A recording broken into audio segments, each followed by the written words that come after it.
أعوذ بالله من الشيطان الرجيم. بسم الله الرحمن الرحيم. نحن نقص عليك نبأهم بالحق إنهم فتية آمنوا بربهم وزدناهم هدى وربطنا على قلوبهم إذ قاموا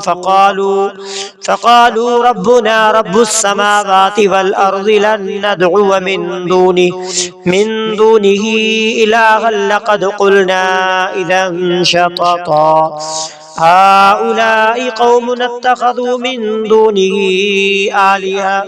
لولا يأتون عليهم بسلطان بين فمن أظلم ممن افترى على الله كذبا وإذ اعتزلتموهم وما يعبدون إلا الله فأووا إلى الكهف ينشر لكم ربكم من رحمته ويهيئ لكم من أمركم مرفقا وترى الشمس إذا طلعت تزاور عن كهفهم ذات اليمين وإذا غربت تقرضهم ذات الشمال وهم في فجوة منه ذلك من آيات الله من يهد الله فهو المهتد ومن يضلل فلن تجد له وليا مرشدا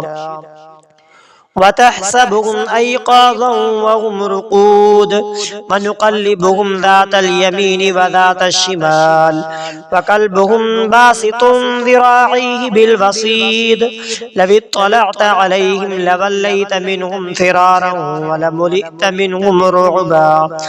وكذلك بعثناهم ليتساءلوا بينهم قال قائل منهم كم لبثتم قالوا لبثنا يوما أو بعض يوم قالوا ربكم أعلم بما لبثتم فابعثوا أحدكم بورقكم هذه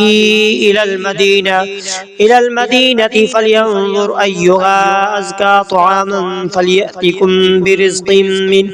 برزق منه وليتلطف ولا يشعرن بكم أحدا إنهم إن يظهروا عليكم يرجموكم أو يعيدوكم في ملتهم ولن تفلحوا إذا أبدا